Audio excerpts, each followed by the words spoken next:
Hello everyone. In today's video, we are going to talk about 4 layers of relationship between Amazon product listings, reviews, and revenues. We all know and discuss many times about the importance of depth of revenue during evaluation or selection of a product. It matters that there should be at least 10 or plus sellers having revenue more than your target revenue. Let's say if your target revenue is 10,000, then there should be at least 10 sellers making more than your target revenue. So you see there's a market depth in this product. The viability or the chances or probability of getting sales increased if we put this parameter during our product valuation. Now let's talk further. The relationship between reviews and revenue matters a lot. So that's why I have kind of defined 4 layers of reviews and revenues, which help us a lot to get an idea about how quickly the product can get ranked or how quickly we can become positive in cash flow. That's a very important aspect here. Now let's jump on discussion of these 4 layers and how these can be beneficial in selecting or evaluating a product. Let's have a scenario when you have around 10, 15, 20, or maybe 25 sellers who are making much more than your target revenue. Let's say they are making between $20,000 to $100,000. But you do not dig down further. You just observe the revenue and that's fine. And you go ahead with the product. But if we dig down deep and analyze that all of these sellers who are doing revenue more than our target value, those have crazy number of reviews. Let's say the review number is 5,000, 8,000, 16,000, 20,000, then this product is not viable to proceed with. What's the reason? We put a safety layer or a protection layer or a protection point during our evaluation, which is to see if there are any sellers which are making close to our target revenue with some less reviews. Because let's discuss if there is one product, let's say garlic press, and we see that there are 4 to 5 sellers, or let's say 2 3 sellers who are making, let's say 10,000 revenue with 400 to 600 reviews. It means, let's say if I calculate the sales velocity of 500 or 1,000 units per month, and I assume 5 to 10% review velocity, I can expect to get a review number closer to those sellers in fewer months, maybe 3 months to 3 months. That's all. In the other product, we can discuss anything. Let's say balloons. If we see that those sellers who are making revenue of 10,000 or more do not have reviews less than 3,000 or 4,000, it matters a lot that we find sellers with our target revenue but less number of reviews, because if we do not find someone, or if we find people with the least number of review, let's say in one case 10,000 revenue with 3,000 reviews and 10,000 revenue with 300 reviews, then the probability of getting organic sales or touching this revenue number with some stability is much higher in the second layer. So even if the product depth is crazy or is amazing, we always define it in 4 layers, and we see if we find enough sellers in the first and second layer. Finding enough sellers in the first and second layer will help us to get cash flow positive or get stable much more quickly than as compared to those scenarios or those products in which we do not find these first 2 layers. So let's jump on to these layers and see how these can help us to become to get our product stable or to become cash flow positive much more quicker than those products in which we see a great depth of revenue, maybe let's say 80,000, 100,000, 50,000 plus, but we do not find anyone with doing this kind of crazy revenue with less number of reviews. The more the number of reviews you see, the more time you need to achieve that. in parallel, the more time you need to achieve that relevant revenue number as well. That's how it is. So let's discuss these layers one by one. This is the first layer of relationship between the revenue and review.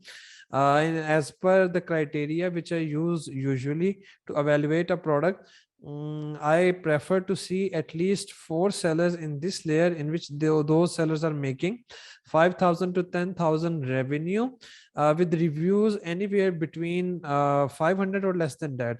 When I say 500, I usually give it a cushion of maybe 100 or 200 reviews above than that. So that can be 700 or less than that. But ideally, if we see the number strictly, that is 500. And we do not qualify any seller for these layers which have less than 3 months of age, because we assume that it's taking around 3 months a seller to start getting organic sales. And about this age, do not get to that data point where it says date first available, because we all know that we list the product and then after 3 months we send the product to the shipment to the Amazon. Instead of this, go to the Keepa BSR chart or go to the Helium 10 BSR chart and see from which date this BSR graph is starting, and take that date as a starting point. Now in the second layer, I prefer to see at least 4 sellers having revenue between 10,000 to 20,000, reviews near to or less than 1,000, and definitely the age is more than 3 months. And what does these 2 layers mean where if we find these layers while evaluating a product, or if you find sellers that fall under these 2 layers while evaluating a product? That means instead of targeting someone with 50,000 revenue and crazy number of reviews or much higher than that, I see that there are people who are doing, something kickstarting revenue or around 10,000 or near to that with some decent reviews. It means that is a social proof, or that is a proof which I'm getting that I can get traction with these less number of reviews, and I can touch this kind of revenue with these number of reviews. That's kind of a proof, that's kind of validation that gives me confidence that yes, after this thing I would achieve some stability, and then definitely I can use the profit getting from these sales, whatever the margin is, to grow further, to jump to the second layer, then to the third layer, then to the fourth layer. Now imagine there's a product in which these 2 layers are not available, and we see that there is no seller having less number of reviews and touching this kind of revenue. Like, yeah, let's say let's omit these 2 layers for some time while we are evaluating a product, and we see all those sellers who are doing 20,000 or plus revenue, all those sellers have 2,000 or more reviews. We do find some sellers in these kind of products with, let's say, 300 400 review, but no one is earning more than 2,000 revenue or 3,000 revenue. Then it means there is a relationship, or there is a preference in the mind of buyers while purchasing the product regarding what is the review number of these sellers.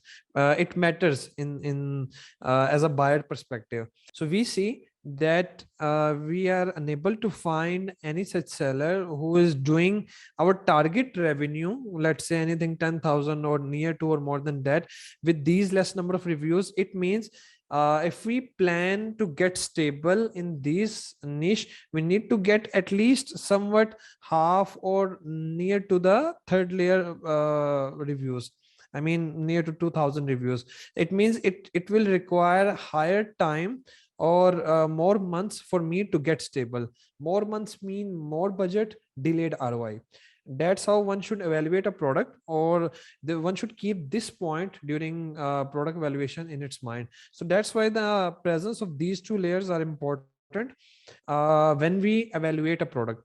Now the third layer, definitely when we have these 2 layers, we can always grow into the second layer and then to the third layer. This fourth layer, that kind of defines the revenue depth of the product. Let's say we see we have at least two sellers having crazy revenue. It doesn't matter how much reviews do they have, and definitely their age is going to be way much high. And it defines that after getting to the third layer, this product has some potential for growth. Maybe some generic keywords, like let's say if the product is of kitchen niche, then there are some generic keywords, or maybe via sponsored display or whatsoever is the medium. This product do has the potential to grow the revenue further to this layer. This is kind of a proof, or this is kind of a reference point that yes, we can jump into the first layer, and then growing gradually we can touch the fourth layer. So that matters a lot during evaluating a product. The relationship between review and revenue, we can easily study that while during evaluating a product on helium-10 X-ray, and we should keep these layers in our mind. It will help a lot in finding those products which get profitable or which get stable much more quicker than a very highly competitive product. Hope it helps. Do like the video and subscribe the channel if you want to get more such videos. Thank you so much.